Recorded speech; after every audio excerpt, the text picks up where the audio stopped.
is passive income real or just BS? And so yes, right? If you ask somebody who's like you tried all kinds of different things that are labeled as passive that aren't really, and the deal didn't work out anyway, they go, oh, it doesn't really work. Or if you ask somebody who's gotten into something real and it starts off where you're making $6 a month, they go, yeah, but you can't make enough money doing it. Well, hold on here. So yeah, it's real, but it's totally different. It's not like every other thing you've ever done. So really, my experience anyway, when I first started, my first passive income check, I got like $11.57, and it came in a check, and and and I was so excited.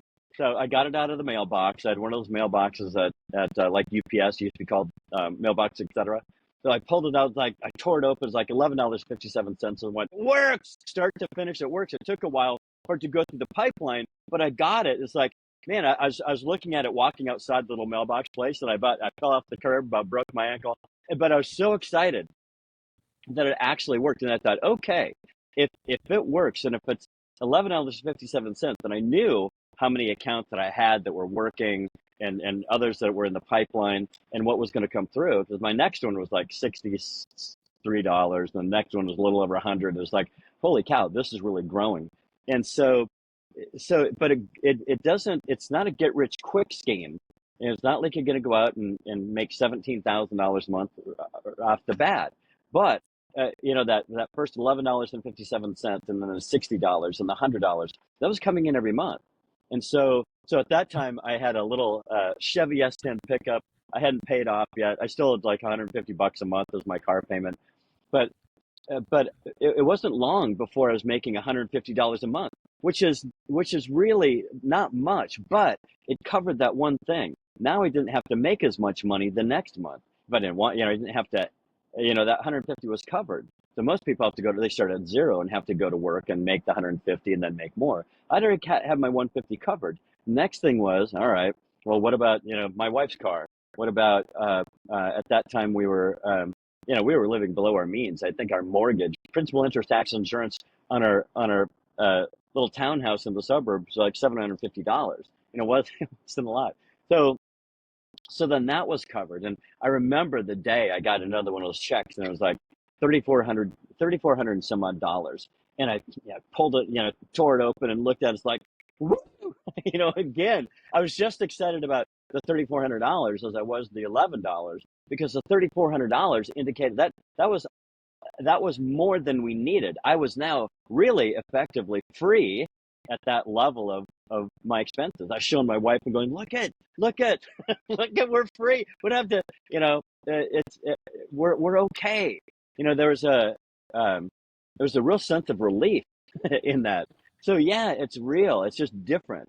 Where somebody else is going to want to go out and go, well, I need to make $3,400 at least, probably twice that right now, and but they're not making passive income, and they're going to have to go to work for the rest of their lives, and they're not going to, maybe they'll make a little bit more over time, getting some raises or skip into a different job. But if you go, well, hold on, how do I do this? How do I? So it's looking at it differently. How do I do this in a way that works? I got a job in a factory for about a year at night, working Monday through Thursday, 3 p.m. to 1 a.m. And that wasn't a lot of money, but it was enough money with growing passive income that finally, about a year into it, I had good passive income, more than I needed, and I quit my night job and just kept building and building and building, and pretty soon life really starts to change, because every day that you go to work after your bills are covered means you're making more and more and more and more and more, until you're making, however much you want to make. And at some point it levels off, because the people that die or go out of business or leave you for whatever reason equals the number that you bring on, and that's where it levels off. But this passive income business can level off awfully high, and that extra money that you have above your bills that is coming in, you can do other things with it. You can invest in it, or invest it, like where I am now. I bought with extra passive income, and I have one of these places next door also, and 3 more down the beach. And so now those produce rental income. So you can do things like that. And if you don't have renters, you still have the passive income to cover that. So passive income, yeah, it's real. It's just you need to look at it through a little different lens. It's not the same math. It's not the same life experience at the beginning or or after you get beyond free. It's a different way of going about things. So this channel is all about freedom challenge, right? So it's a challenge. It's a challenge getting free in whatever you do. Passive income is good for people like me who are like, okay, I the grind would make me crazy. I don't mind grinding. I don't mind a challenge. I don't mind a challenge. I don't mind a challenge at all. I love a little puzzle, as long as the end result gets me free. And the only way I've seen this not work is if you don't do it or if you quit. So yeah, it's real. Just understand it's a totally different deal than they've ever taught you before. It's not probably not what you think. Just understand what you're getting into and make sure you play your cards right, so that it will work. And do things, there are things that we show on this channel too, to stack the deck in your favor. So yes, it does work. It just works a little bit differently. So be sure to stack the deck in your favor so it does work for you. How do you actually go about structuring your week to get everything done that you need to? A couple of key things that I found. One is that, you know how at different times of the day you've got different energy? Mhm. When would you say you have the greatest amount of energy? Morning. Right. Most humans have the greatest amount of energy in the morning. And then once they eat, you ever notice once you eat, what happens? You end up going comatose.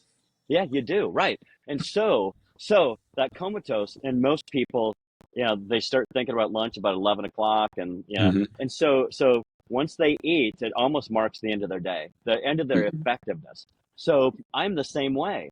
So what I wanted to do is as soon as possible get after it, and also keep in mind that other people, if you're contacting other people also, like in what I do, it has a lot of contacting people, having conversations. So what I want to do is catch them. Well, let me ask you, you want to catch them when they're comatose or they're alert? Very alert. Yeah, you want to catch them when they're alert. So when you're alert and they're alert, whatever time that is the time I want to be making the greatest number of contacts. And for me, I found it was between 8:30 in the morning and 1:30 in the afternoon. And so what I would do is at 8:30, I'm on it, and I'm really, it's like a game. I'm bing bing bing. I'm seeing how many connections I can make in this. It's a sprint. It's a sprint. I'll sprint for a little less than an hour, and then I'll take a breather and maybe you know grab something, a little snack, a little is the key, right? The tiny, that not going to drag me down. It's going to lift me up. And so I do that for 5 hours. And then all of us go into a sort of uh, a trough that in middle afternoon, after you eat, you're tired, you're all these things. And, it's just, you know how it is. You're just draggy. You're not Hmm. mentally very quick. And so during that time, uh, if so, for me, 1:30 is my cutoff time from sprinting, and then I'll have something to eat. I have something to eat. I'll exercise. You want to move. You want to rest or move. Either fall in a heap and take a little nap, or I'll exercise. I want to get oxygenated, and my brain needs stuff to then also do better later. So it's either resting, you don't have to sleep. It's either resting or oxygenating, and I'll combine, have some food too at that time. So when most people are thinking about going to lunch at 11, and maybe they're going at noon, and they're doing whatever they're doing, and they're filling themselves up with whatever it is that's going to bog them down, I don't do that. I want to work until about 1:30, because I need 5 hours to get most of everything that I need done in a day. You can do in 5 hours, or you can do in 4 hours. In 3.2 hours actually, because most people can do a whole day's work in 40% of the day. They just drag it out all day because that's what was expected, or you have to be on the phone to answer calls, or whatever the case is. But if you control your day, if you have freedom, right? There's a freedom challenge. So if you have freedom, you go, okay, I know that in about 3.2 hours, I can get most of what everybody else does in 8. And that's exactly true. If you get on it, use your chemistry effectively, uh, you play your cards right when you've got the energy, they've got energy. It just goes. I mean, it's one of those synergistic things, right? Hmm. It's not one. It's one plus one is 11. These two together, the sum is greater than the two parts, right? It's a fantastic combination rather than no combination whatsoever. Yeah, yeah. That's how I found it. I'm excited talking about it because I've experienced that it works, Hmm. and uh, it really works. So if we're just a little more intentional, right? If we're intentional about this stuff, and you go, all right, I'm gonna hop on it. I'm gonna get ready. I'm gonna the gun. It's my own gun, right? I get to control it. If it's a freedom challenge, that means I get to control it. And if I'm controlling it, I'm playing the game differently than if my employer's saying, well, check in here. Your coffee breaks at this time. You want to Hmm. lollygag around, and no, I don't want to do that. I want to hop to it and run through the sprint, take a little rest, sprint, for 5 hours, and then take a Hmm. little, eat, oxygenate, rest, whatever I need to get ready to do a little bit more in the afternoon, and then I'm off doing other things. Also, things pop up. You ever have unexpected things come up? Oh yeah, All the time, right? frequently. And so, yeah. And so what I want to do is I'm going to get everything done by 1:30 so that the unexpected can happen. And I don't go, oh, I didn't get it done today. No, I did. I got it done. And so if I know also I'm sprinting to 1:30, then I can, it's like my mind is a little more at ease. I've done my work. It's done. So now, things can happen, and or people can drop by, or phone calls can, different Mhm. things. And I'll also schedule, like in that. I typically don't do meetings in that sprint time. That's sprint time. Meetings, you know, I can do those later in the afternoon, when I come back and after my work is done. I do meetings after my work is done. Meetings aren't work. That's other stuff. Meetings are not work, right? Hey, Mhm. ask anybody. You get any work done in a meeting? No, not usually. It's like everybody in the meeting is a waste of time. And so I want to get everything done. So my meetings typically, you'll see my schedule. Ask anybody. My meetings are at 1:30 or 3:30, and that's how it works. Mhm. Like today, I have a sales team meeting at 1:30. Tomorrow, I have a meeting with a couple other people at 3:30. Just so I'll get my stuff done. And the most, you know what they say. I saw a commercial the other day. This fits perfectly. Saw a commercial the other day. It's all about ChatGPT. Mhm. ChatGPT, and it's a girl, like a college student. She's having a coffee, sitting in the library, and it tells her, "Hey, you're a morning person. So what you want to do is," and it lists off her whole schedule. Have you seen this commercial? No. It's live today, and what I don't watch TV, so it must have been online, and it must have been on YouTube or something, because that's about the only thing I see. So so uh, so it says, oh, from this time you do this is what you want to do, and I looked at that, and I thought, you got to be nuts. This is you know AI takes what the internet says to do, which must be true, right? Because everybody's successful that's online. But it said, okay, you're a morning person, so you want to do this. And one of the things it said you want to do the hardest thing first. And I thought, that's nuts. No, no, no, it wasn't on YouTube. I was watching a football game, and so it was on whatever channel it was. And I saw this, and my wife was in the kitchen. I said, "Did you see this? Did you see this? This is crazy." Now people believe that all you got to do is ask AI what you should do personally, when they don't. All this stuff is individualized, right? Your energy and focus and all these things are different. And to do the most difficult thing first, I don't know who came up with that, but I wouldn't quite say it like that. I'd say do the most important things first. That doesn't necessarily mean they're hardest. Sometimes they're really simple. You want to do what matters most, so that if an emergency happens, well, you probably got the most important things done, or somebody calls, Mhm. there's an interruption. It's not the hardest thing. You want to get the most important things. What matters most is what you want to get done first. That's why my first 5 hours, I'm making all these connections. And if I don't have the meeting at 1:30, fine. I mean, everybody knows you can do a meeting tomorrow.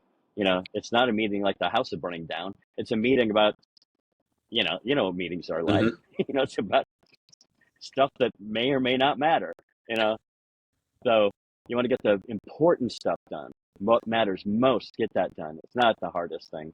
That's that's what AI will do to you, right? It'll take the average of what it collects out there, Hmm. and the average person is free or not free? Not free. Not free. So AI was going to suggest to you things that are average, that are typical, Hmm. that are standard, that it just gathers. It's not collecting what's right for you. It's just collecting average. And it'll tell you Hmm. to do average, and it'll be really hard to get free.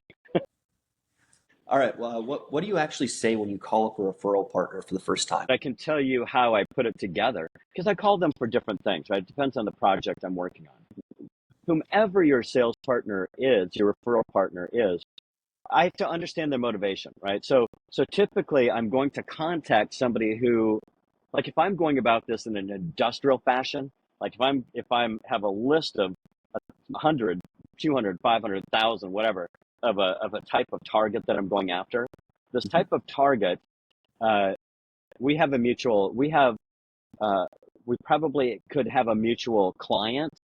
So we could have a mutual client, and it's in the referrer's best interest to refer that client to me for something that they need. So first of all, I understand my target's motivation, and that motivation is to help their client, and I often will have that solution. Does that make sense? Mhm. So now it's easy to paint a little scenario. Go, hey, you know what? This is John Eliason. Here's what I do. I just want to touch base, because you know how when this happens, yeah. What do you do? Do you have a, what? Because sometimes when a problem comes up, uh, if that referral partner doesn't have a solution, they may leave the referral partner to find some other company that does the same thing that can provide maybe what I provide. Does that make sense? Mhm. So this referral partner probably can't provide what I provide, but somebody else might be able to, that's their competition. They don't want to lose that business. So sometimes it's about loss. You don't want to lose that, do you? What's going to happen when that happens and you can't fulfill what they need? Are Mhm. they going to go, might they go to? Go. So when that happens, you might not need me today or tomorrow or, you know, the next day, but Mhm. when you need me, I'm handy to have. Does that make sense? Good. Let me just, let's just connect and let's keep in contact. I'll send you a little story every month about what we're up to. And, Mhm. when you need me, I'm easy to find. Fair enough. Yeah. Yeah. Yeah. Okay. It's very, very casual, but I need to understand their motivation, and they need to understand how I can be a solution when something comes up. Mhm. So that's a typical way. Uh, uh, if it's just an opportunity thing where they already have a list of clients that they don't provide, the referral partner doesn't provide the service that I provide. So I can go to them and go, hey, you've got all these people that would be great uh, over here, and all it does is add to your income. So there's a second way that I do it, and again, you just call up and go, hey, this is what I saw your stuff. We might be a really good fit. If we could do this, would that make I'd do something like if it made sense. You want to. So I was asking them if they want to test it. You Mhm. interested in testing it? I'm not asking to get married here. I'm just saying, hey, you want to see if it might work? You want to like kick some stuff around? And if it makes sense, let's do it. If it doesn't, let's not. Fair enough. So that's a tie down, right? And Mhm. it's very light. It's very light, but it's like you said. If it makes dollars and cents, let's do business. So so then we'll just have a little bit more conversation. It depends on the situation, what the conversation is. But it's but it's I'm not trying to pitch them anything. I go, well, I might show them. Well, here's how it works. If they here's how it's. I've done it with other people before, other referral partners. Here's what they found. Um, here's how we when somebody comes over from what you're doing and joins us. Now, right there, one of the things that they won't tell you, but is on their mind, is that you might be an idiot. You might make them look stupid, and they Hmm. don't want that. They would rather not do the deal. Some of these people, depending on the situation, some of them don't care. Most influencers, let's say online, they don't care as long as there's money involved, right? I Hmm. don't care if the lipstick, rots your lips off as long as I make 16 cents on it. That's but they don't care. But a lot of places where they have a client, not just somebody who's bought the lipstick, right, or whatever they're following. It's not that they have a real relationship, a professional relationship. They don't want to refer. They want to understand who you are. That's one of the reasons. One of the reasons that we point them to this channel. We go, you want to see how we operate? You can see everything about us. I mean, not everything about us, but you can see how we think about things and how we react. You can kind of anticipate what it might be like to do business with us. And then we have our own conversation like this, and we kick stuff around, and then it's like, let's just test it. Let's just test it. If it makes sense, if it works, then let's do a whole bunch of it. Because maybe I don't want to do it with them either. It's not. This is a Hmm. two-way street. That makes sense. So That's you asked, what do I say to a referral partner? My answer was, well, it depends what you're asking them, and I'm mhm. not going to tell you exactly what we do because my salespeople would show up and as a lynch mob and hang me. What you're teaching them our stuff now is already that challenging enough.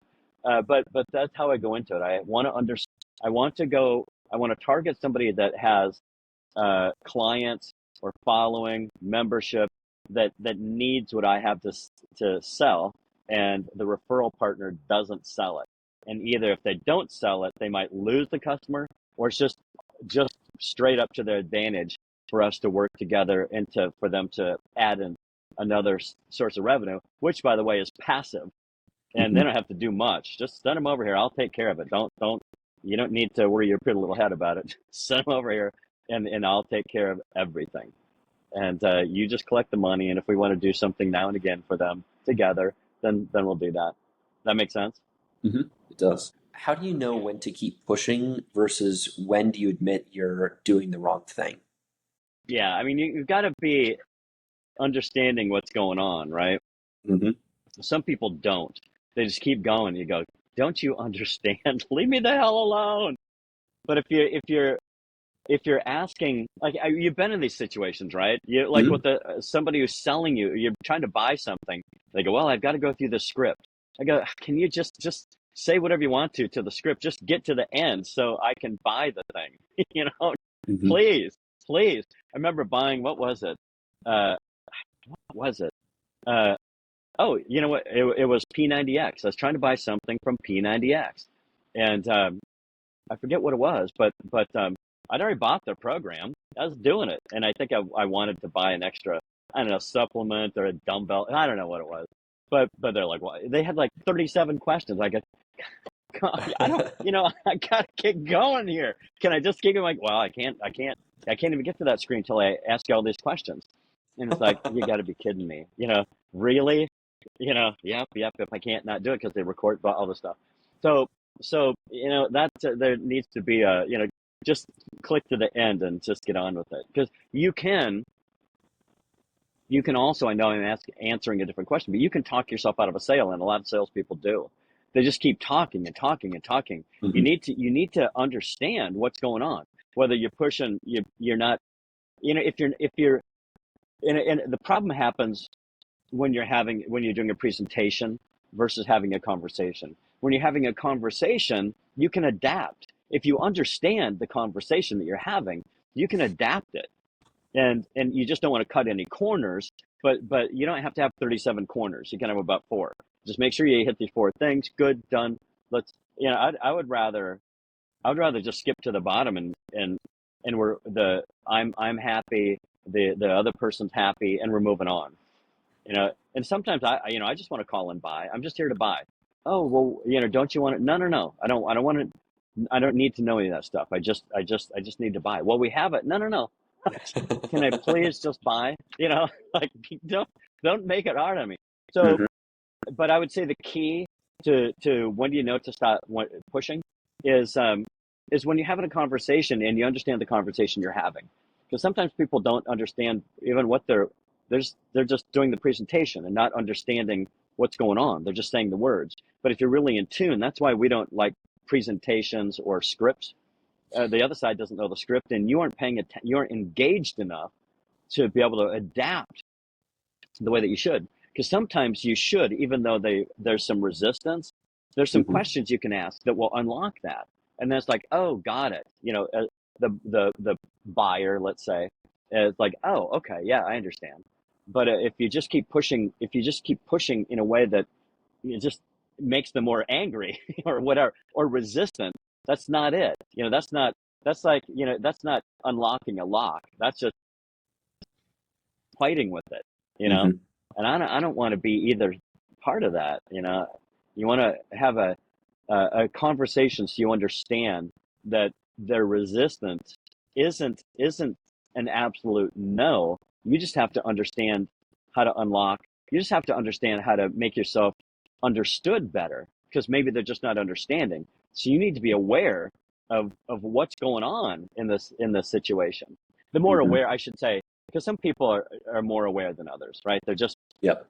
They're just more understand really more of what's going on in a situation, can read people better.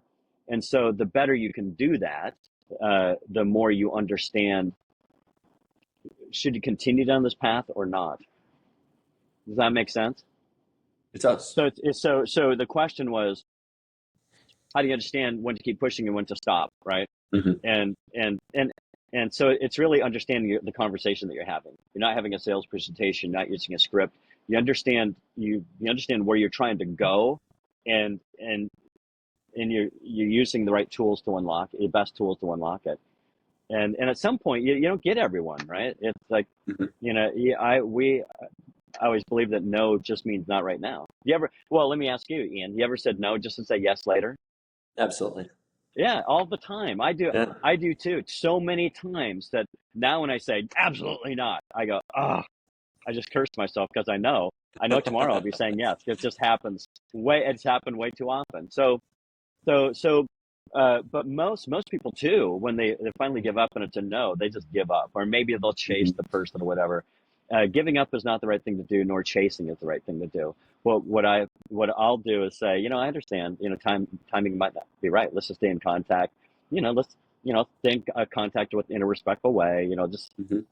give you a jingle every once in a while if something new comes up, or send you a little story about an example that we've seen, recently that you might find interesting. Or when, so that way too, when you wake up in the middle of the night in a cold sweat and go, I need to get a hold of John, you know how to get a hold of me. And it's Hmm. interesting how often, if you have enough contacts that you stay in constant contact with, how many times that comes up. My phone will ring and go, oh man, I just got your email yesterday. Hmm. It's like serendipity. It's like, no, it's not. I go, really? Wow, that is interesting how that works. Well, I know that if I play my cards right and stay in Hmm. creative contact with them, that something's going to come up often on their end where I'm suddenly of interest where I wasn't Hmm. the day before. Right. But that doesn't happen if you don't stay in contact, because something will come up and they go, what was that guy's name? Hmm. Frederico, I don't know, like I Yeah. just don't, and then they start looking online and they never find me. Yeah. So, but if you stay in contact, they go, oh man, good thing you sent that email because just last night I woke up thinking about this. How do you know if you're building a business versus just creating a job for yourself? Those aren't necessarily mutually exclusive, because just because you're building a business doesn't mean you're not creating just a job for yourself. Uh, I would go back to what's the objective here, and most people totally miss this part of it. So this channel is called the Freedom Challenge, right? And so our challenge is to build it in a way that gets you free. So I would say then the measure is how much time do you enjoy, what does freedom mean to you?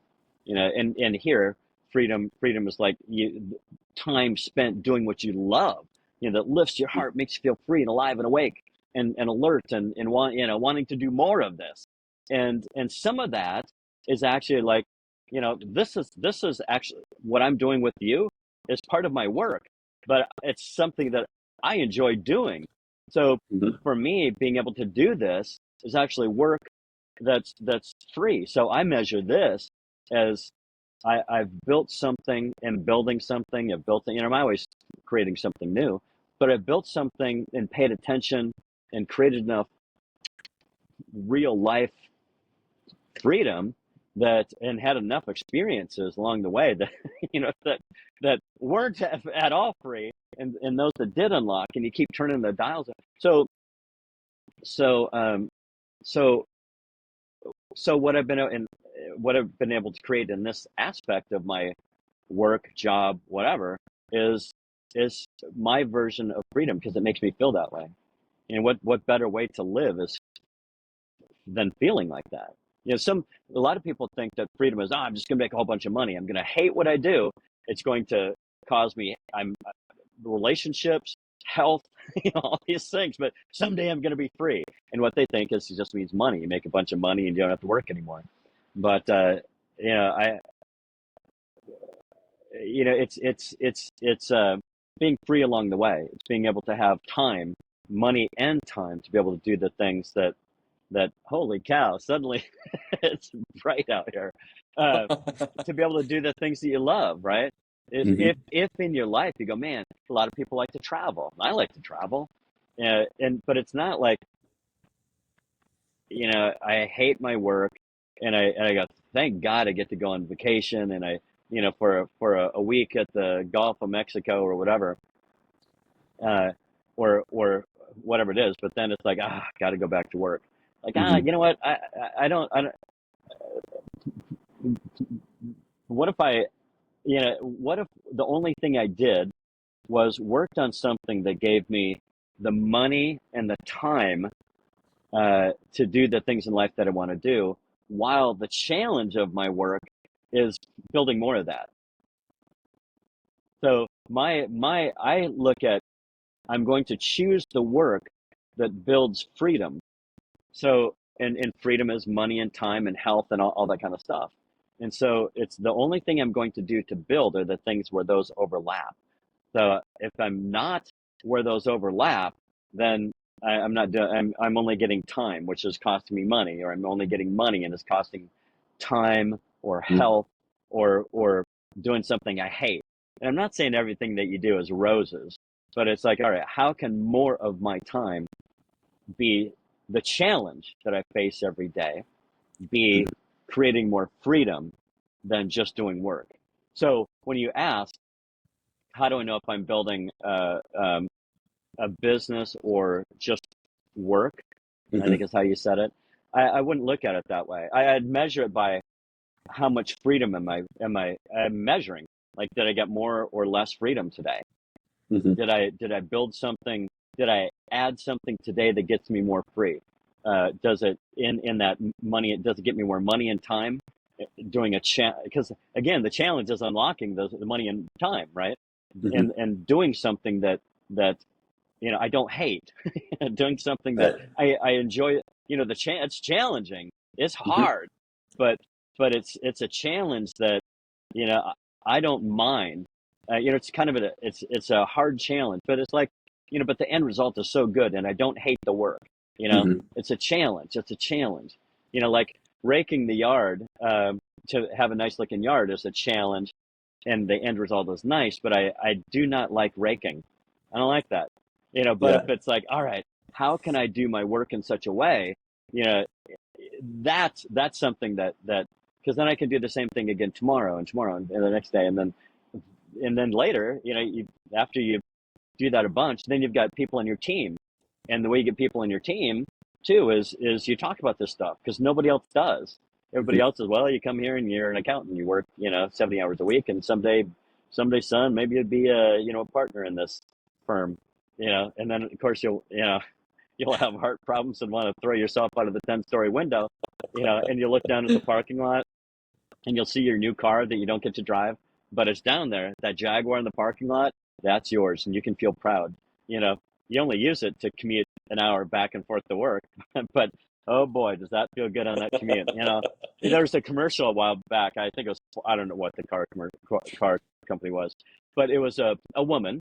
young woman who had worked her way up in the firm, and she was in a taller building, kind of like I just described, and that's what she was doing. She was like, feeling very, very confident, happy that she had Hmm. achieved this, and her car's down in the parking lot. And I thought, that is the dumbest commercial I've ever seen. Really? So what you're promoting is somebody working themselves a time into a situation where they can't even drive the car. They Right. can't. They don't have time to drive the car. They're too busy working, hating life up on the 10th story of. Hmm. Oh, that's not. I thought, wow, what a. It was a beautiful building, like a cage, a very nice cage. Yep. That yeah, her car's outside the cage, it's down in the parking lot, nice and shiny. And then of course it gets dark and you can't see the car because you're working, 900 hours a week. Right. And then Right. you may as well sleeping at the office. Meanwhile the car gets towed. I don't know. So back to measuring. Hmm. How do you know if you're building just a job or you're building a business? And I would say neither. This is the freedom challenge. How do you build freedom? So your work you need to measure how much freedom you're building. That's how I'd measure either one of those. How much freedom are you building every day? Did I get? And it's not complicated. It's easy math. Did I get more or less or the same? I don't know. It's the same. Okay. Well, so then the next day we need to look at this a little bit different. Instead of going to work and doing the same thing every day, we look at this and go, okay, how do I need to adapt a little bit? What am I building? What do I want to create more of? All right, Hmm. so we need to look at a better way to look into our day, and go, okay, and what am I doing? How am I pacing myself? How am I measuring things? Instead of doing the same thing and expecting to get free, that's not going to happen. You're just going to get frustrated. But if you're measuring freedom and then we need to look into your day every day and go, okay. And then every once in a while throughout the day, something comes up, Hmm. pops up. There's a reminder that pops up that says, hey, hey, are you doing what matters most? Are you getting more or less freedom? Like, Hmm.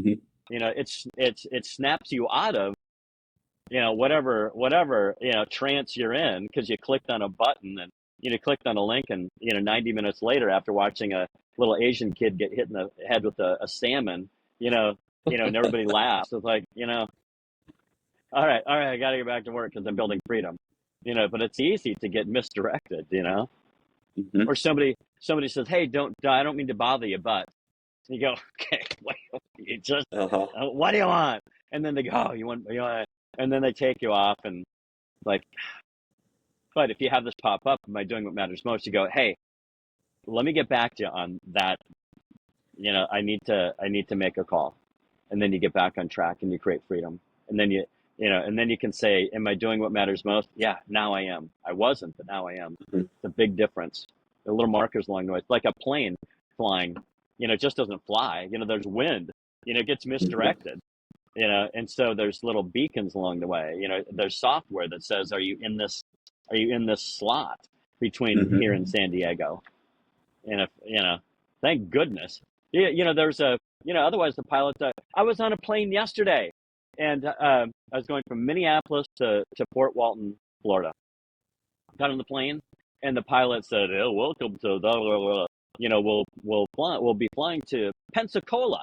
Said we'll be going to Pensacola today. Da da da. Weather in Pensacola. Da da da." He was rambling on about Pensacola, and people around were like, looking clearly, wondering, does he even know where we're going?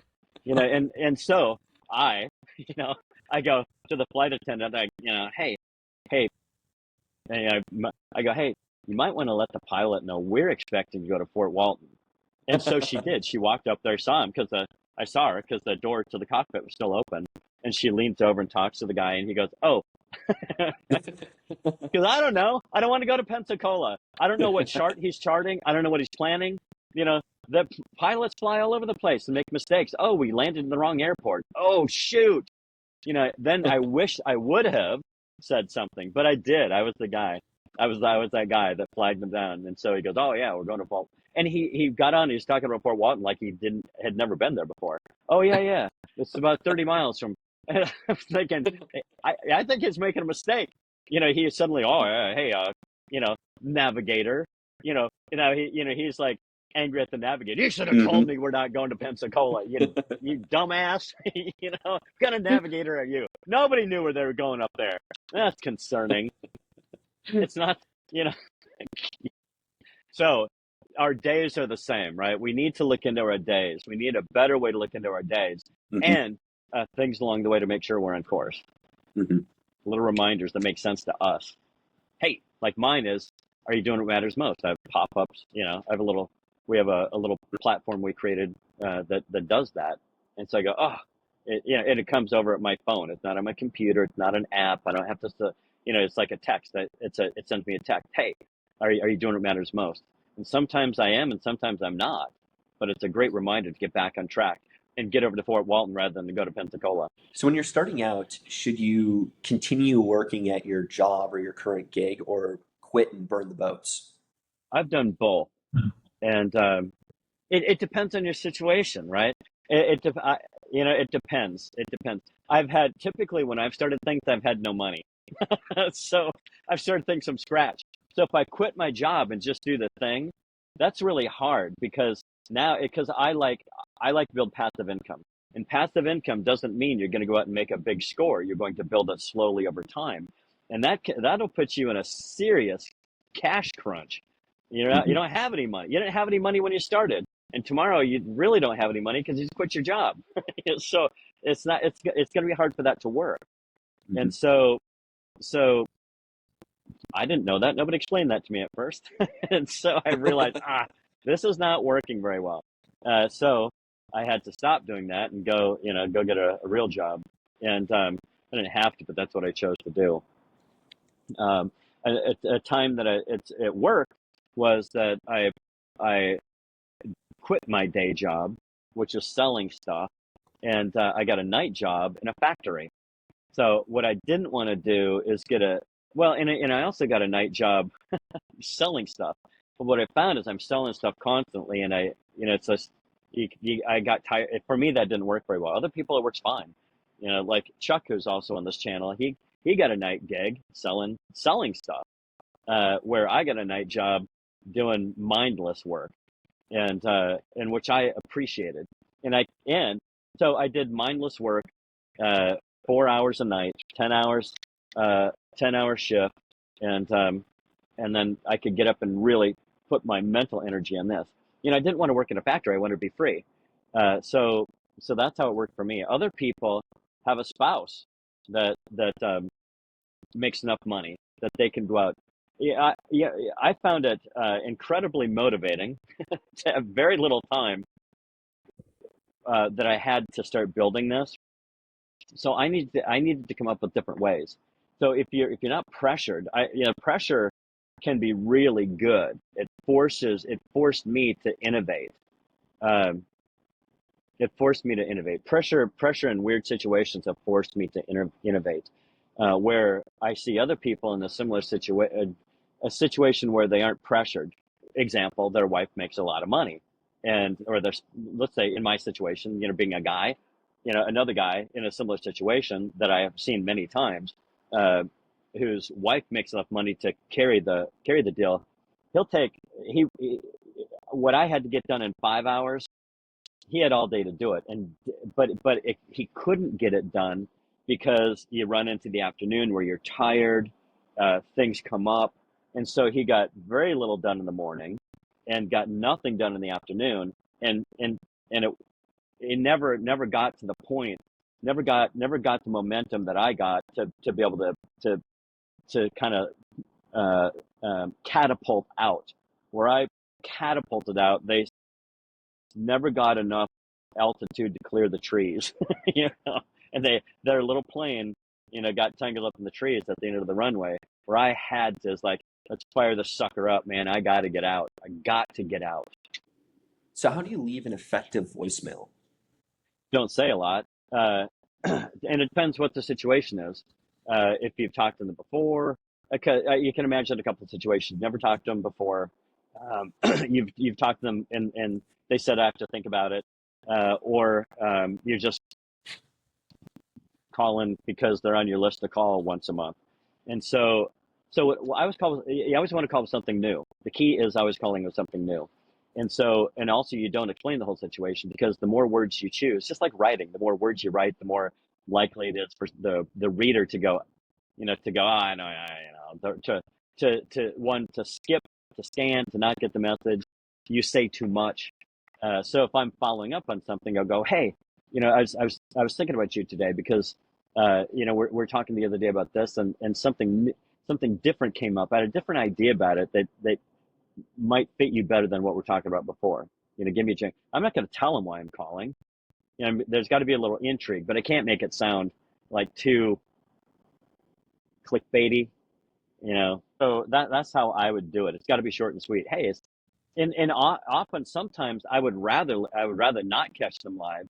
I'd rather catch them on a voicemail. Like if it's just on my list of calls for a month, like, hey, I'm just checking in. I don't want to say, just, hey, you know what, I thought of you today. You don't need to call, just following up, or just, I saw this and thought of you. Hope you have a good day. If you need me, I'm here. I don't Mhm. want to have that's quick. I can do a gajillion of those in a day, right? And Yeah. and then so all I want to do is plant that seed. Depends what I'm calling about, right? That determines what my voicemail is. But I want it to be short and sweet, and not like, hey, I'm just following up on what we talked about the other day. Like, give me a call back. What that tells us is you didn't have a very good conversation the other day for them to say yes. You always want to call with news. So if you didn't do it very effectively and they said I have to think about it, what your voicemail cannot be is, hey, I'm just calling about what we talked about the other day. Because what I did the other day was absolutely not effective. So I don't want to remind them of that either. It's like, oh, John, that idiot. I really, thank God I didn't have to pick up his phone call. Hmm. You don't want to do that. But if I call and go, hey, I was thinking about that when you said this, I think there's a little different way to go about this. If you give me a jingle, we can just chat about it real quick. If it makes sense, let's do it. If it doesn't, it does. Let's not. That How does that sound to you, Ian? Sounds more effective. Yeah, it sounds, and it is. Yeah, Yeah. test it. Yeah. So, what is the difference between a recommender and a referrer? A recommender is somebody who recommends you, uh, because they know your situation. They go, man, you know, John could really help you out. You should really talk to him. They have no money involved. It's not a money thing. They just do it because they're recommenders are connectors, who see an opportunity for two people to get together to create something cool. A referrer is sort of like today's influencer. They're just referring. They probably have money. There's money involved, like doctors. When they Hmm. when they refer, a referrer will often get paid, right? They Hmm. get a fee. They're referring situation. Um, all part of this thing. You know, uh, law firms are like that too, where the top person in the law firm, they get paid from a lot of different situations. They set up a lot of referral situations. Oh, you know what? You should talk to our estate attorney. Oh, you should talk to our business attorney. Oh, you should talk to our, whatever attorney. Oh, you should. They're making common all that stuff because Hmm. they're referring the business. If you didn't know, that's how that works.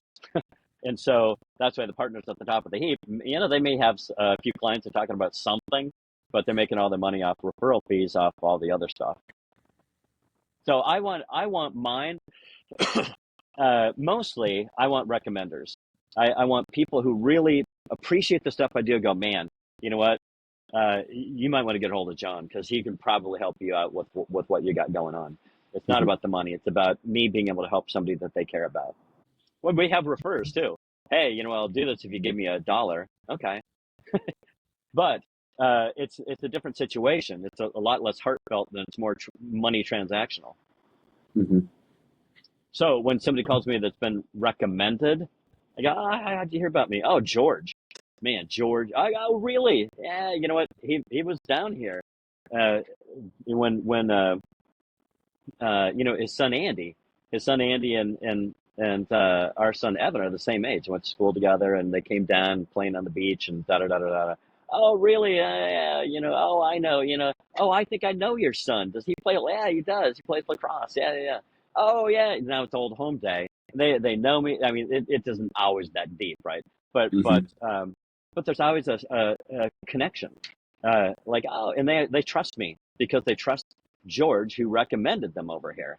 And so Hmm. when in an era when, would you agree, trust is kind of at an all-time low and the Yeah. BS meter's shaking, it's like the glass is about ready to break. Yeah, it's the opposite. It's like they call in, it's like, oh, thank God, it's somebody that I already feel like I know and can trust. And now, Hmm. as long as I don't blow it, say something, which I can, you know, but if I don't do that, the chances are I'm going to get, as long as I can provide what the person needs, or I'm probably going to get the business, and it's going to be a cool thing, and they're going to recommend me too. So is high ticket sales a trap? From my experience, here's my experience. We build passive income, and for the people that love what it is we do here, build passive income you get free. That's really hard to do on a high ticket sale. People seem to love them because, oh man, you're gonna make like real estate or mortgages. Those are high ticket deals. And the thing is though, it's hard to get free doing that. I mean, you better have a heck of a pipeline, and usually those are it's hard to do. It's just hard to do. It's not passive. If interest rates go up, people aren't buying. Same with real estate. I mean, mortgage and real estate. Mortgages and real estate, they kind of go hand in hand. When they're buying, they get mortgages, right? Or let's say if private jets or something like that, interest rates go up, people aren't buying those either. Things go up and down. But passive income, if I can keep building that, then I can get free. I can see how to get free doing that. Free meaning it gives me the money and the time, and I have choices. If you don't stay on top of this big ticket, whatever it is you're selling, you need to live that deal, and if you step away, it goes away. Then you've got to step back in and rev it back up. And when you go to the Caribbean for a week, people are trying to get a hold of you, and it's like God. And I don't mind going to the Caribbean for a week and people are trying to get a hold of me. I want to do this so I can go to the Caribbean for weeks at a time, which I have, you know, you know, uh, and I don't say that to be impressive, but to impress upon you. There's ways to build life and work so that you can be where it is you want to be. People, yeah, I want to go live in France. Well, go, but set it up before you go. Take a while and set this up. Just don't go to France and be haphazard about this. Really set it up and go, okay, I've got this machine going. Now I can. I can go to France, or when I'm in France and I go, I really have a hankering to go to Luxembourg. Okay, well, go. You don't have to stay in France. You have to come back here to go wherever it is you want. Buenos Aires, sounds wonderful. Well, go. But you got to set it up so you can do that. And a lot of these more of these big ticket things, what is it that you're really going to sell? And I know people go, well, there's things you like, training programs you can sell online. Well, okay, and yeah, I could do that from wherever I want. True, but it's not passive. And so, you're going to get a big ticket. You're going to sell one here. You're going to sell one there. I would rather sell smaller. I would rather increase my income by $40 a sale, and try to figure out, then build a system that sends me fat pitches where I bring on as many of those as I can do. If I can do one a day, okay, increase my income by $800 a month, passive income, right? But next month I go into the month already making $800, which is nice. And then the next month I've got $1,600, then I've got $2,400 and $3,200. And so, you start the month with $3,200 and $4,800 and $5,600. It just keeps going up. And pretty soon, the amount of passive income that you're making the first of the month, you don't need it. That's way more than the big ticket item would have been. And it's going to keep coming. It's going to be next month. You don't have to sell any more stuff. Hmm. You don't have to sell any more stuff. Uh, and it sticks. It stays. If you're building passive income in something that's integral, it's going to stick. It's so choose something that people are going to keep paying for. So it's not you don't have to sell them again. You get them set up, and there's maybe you've got a little bit of maintenance, but they don't want to talk to you. They don't unless they've got a problem, they don't want to talk to you. Hmm. Really, they don't. It's nice that you call every once in a while, Some people like to call quarterly, some 6 months, some every year. I like to call them their birthday. Hey, because now I'm not calling because I'm trying to sell you something. Hey, just wishing Hmm. you happy birthday. Just thinking about you today. I hope you're having a great day. Again, I hope to leave a voicemail. I don't really want to talk to them. I want to wish them well, but I don't need to have a Hmm. conversation, and nor do they. They listen to the voicemail. They go, "Oh, it was nice of John. Oh yeah, he's a good chap. Okay, good. That's it. That's how I like to do it. And that way I can, Hmm. if I'm calling people quarterly, I can only talk to a fourth of the number of people. If I call them annually, I can talk to 4 times more than the guy who's calling quarterly. And I don't have to call quarterly. And so anyway, so the question was, this big ticket item, is it a trap? I think it is. I'd rather have a bunch of small ones to stack up and build passive income, and I can get free and don't have to sell anything for months if I don't want to. And how would you validate a business idea if you're getting it, if you're looking at something new, how would you go about validating it before jumping in? One of the things that most people do is that's what they do. They go, well, let's look at the business aspect of it. Well, you can really make, the cash on cash and the EBITDA and the blah blah blah blah, all that stuff. And I go, none of that matters to me. I look at life and I go, what's the life? What's the life? If I have a blueprint and I'm creating this life, and I go, okay. And I know how much this life costs. And I know how much time I want to enjoy the things that are in my blueprint, like traveling, let's say traveling, or spending time, you know, coaching my kids' sports, or playing, or going to the museums, or Hmm. whatever. And that is not part of most business plans, right? Have you ever seen that Hmm. in a business plan? No. No, it's not included, but it's what matters most, right? They totally Hmm. miss it.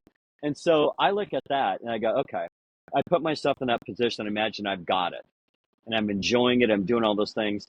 And then I look back to today and I go, well, what got me here? And is that thing, that business that you just mentioned, is it on that path? 80% of the time, it's absolutely not. And so I don't have to look at the numbers. Totally different than it's not how they teach you. Well, again, you just look at the business, the numbers, and all that kind of stuff. I don't. This is life we're experiencing, right? It just happens to have business in it, and that business affects the quality of your life. So you better make certain. Way too many people jump into things that and later they regret. I spent too much time at the office. Later when they get old, and number one regret of the dying is they spent too much time at the office. Well, they're doing one of those things that didn't fit you didn't look at life first and go, okay, how did I get here? And you look back and is it on that path? Because you can imagine the life you want. And you go, okay. And you look back and you go, okay, you can look at plenty of deals that you've done and you go, I wish I would have known this sooner. I would not have done most everything that I chose to do for work, or like projects, like, I want to get into that business. No, no, no. I wouldn't have done it, but I didn't know it then. This thinking of lifestyle stuff. I didn't fall out of the womb knowing this stuff, right? It's hard won, man. It's hard Hmm. won. What questions should they be asking themselves to know if they're actually on the right path or if they should really be looking at doing a different deal? I always go back to that life blueprint. What's the life I want to? Really, what is if I could build a life? What what would it look like? What would I be doing? Literally, I grab a piece of paper, like you can do it right now. Grab a piece of paper and just start drawing. Pen to paper leads to things. Pen to paper leads to things. If you just imagine it, it's not quite good enough. And you don't have to be a good drawer. Just draw like I draw a house and happy and healthy kids. And my wife has a garden where she loves to spend time. There's always a little sailboat in the back, and there's the sunshine, and maybe there's a little sketch of sitting at a little cafe beside the Mediterranean in some small town, by a stone house. There's stuff. It's like, okay, this is the life. And of course I like nice vehicles. So there's always a hint of one of those in the garage, that I draw a picture of the house. And the house is always at this particular angle and it looks like this and the garage is here. And I see the back of the car and I go, okay. And I think, okay. And so all these things too, they take time. Like if I want to go sailing, that takes time. If I want to spend time with kids, that takes time. If I want to actually have the time to drive that nice car, that takes time. If I want to go travel to some Croatian little Hmm. town and stay in a stone house by the sea, this takes time. And so I go, well, how much time does it take? How much, time away from just working? What does that take? And like every day, when do I actually do that? And because it's not like I'll do that someday, because then it'll never happen. But I go, okay, at 3 o'clock, or what one of the things I wanted to do was uh, spend time with my kids. I wanted to go to lunch on Fridays, and so all right. So how do I do that when I've got a full day? Okay, well, I need to plan that. I put it in my calendar, and I need to do that. And I want to exercise. So I put that in my calendar. So it's actually one time I totally took everything off my calendar and I put two things on it. I put time with kids and I put exercise. That was the only thing. Everything else had to find its way around those things. And so, but so that's how I did it. But so it really kind of, I mean, literally, I draw the picture and then I pull my calendar out, and so I have to figure out how to make that much money in this amount of time and have that time, right? So Hmm. that's my exercise. And so if I've got my head down and grind, and you know what, I did that because I was losing touch. I was so busy. I was busy always busy. And it's like, man, this is, hold on a second. So, Hmm. I caught myself and went, hold on, what matters most? What matters most? And those are the things. I draw it out. Here's how much it costs. Here's how much time. Here's when the time's going to happen, at least in the Hmm. foreseeable, right? And then Yep. and then so when I figured out that Friday, then it's like, wait, it's like I can also coach their sports. And okay, most of them are in the week, Saturdays. But then there's after school sports, as they're older. And so it's like, all right, when they get out of school, I have to be available X number of days a week to coach and on the Hmm. weekends. Sometimes I've got two sports going on at the same time. How's that going to work? But okay, how am I going to make the money? And and then it's like, okay, if I wanted to take each child individually on an adventure somewhere, that costs money, and it takes at least a week of time. Where are we going to go? Yes. And how much does that cost? How much time does that take? And I can't go broke when I'm doing it, right? So all these things, it's very intentional. And so life is first. Life is first. How you fund and support that, now that's the challenge. That's the challenge. Everybody else does it the opposite. Right? They go out, they get a Hmm. job, and then they go, oh, I really want to spend more time with my kids. It doesn't happen.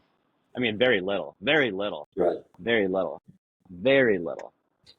When I did go to lunch and I didn't every Friday, but 3 out of 4 Fridays I did. And there's almost never, unless it's the kid's birthday or something, maybe there'd be a dad that showed up for lunch, maybe. Yep. Almost never, but every once in a while. And I thought, cool, good for you. And he showed Yeah. up once a year. At least you're there once a year. But and I'm not saying this to be impressive, but I'm there 75% of the time. But it's, and again, not to impress you, but to impress upon you. It's intentional. I put it in my calendar. Hmm. That was important. That was important to me. Hmm. So so I so then I have to figure out how work works. How do I fund that? How do I support that lifestyle with the work I'm doing, not the other way around? So your question was, somebody's got their head down and going, and they think that they're this far away from diamonds. Well, hope to God they're not. I mean, really, because if they find a diamond, now it's just going to reinforce their this Hmm. lifestyle that later they're going to regret. But they're going to find loads of diamonds and money and time and the feeling of freedom, awake and Hmm. alive and vital and man, you feel like this is life. You're getting paid with the freedom feeling of life. Not just money and then regretting it later. We're not dead yet, man. We have opportunity to, like, Yeah. I've heard people go, well, I've worked myself into a rut. A friend of mine said this to me. Hmm. He's like, man, what do I do? What do I do when I work myself into a rut? Because that's real. And you see this a Hmm. lot. You see people making a decent amount of money and making a decent amount, but they've got no time. They can't, they can't, right? I Hmm. can't go to Jimmy's football game because I experienced that too. I coached a lot of football, and I remember so many times standing on the sideline, and the kids there, and I go, "Hey, where's your dad?" And then the mom's like, "Oh, he had to work. You know how it is." And all the rest of the moms go, "Yeah," and I'm going, "Bullshit! That's no, no, no, no, no, no, no, no. You don't get off the hook that easy. You had to work. No, look at poor little Jimmy now. Now he's his head's Hmm. hung, and he's sad inside. Dad's not there. Dad's Hmm. working. That's more important. Well, dad's got to work. And now they've got to what are they training the kid to do? Right. I think part of it like that. I actually think it's more than just a choice. I think it's your obligation. I think it's your obligation too. Now we're getting into something, but I think it's your obligation. I think you're given. Everybody's given certain talents, right? Oh, I'm naturally good at this. Okay, and Hmm. if that's all you do is do that, I think that, well, hold on, you've missed the point.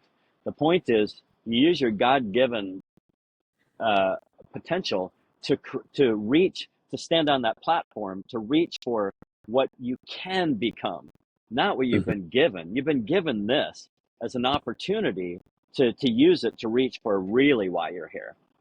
And if people go, "What's the meaning of life?" Well, there you go. Start with that. Use what you've been given to to create, to use it as a. Those are tools. Those are Hmm. tools.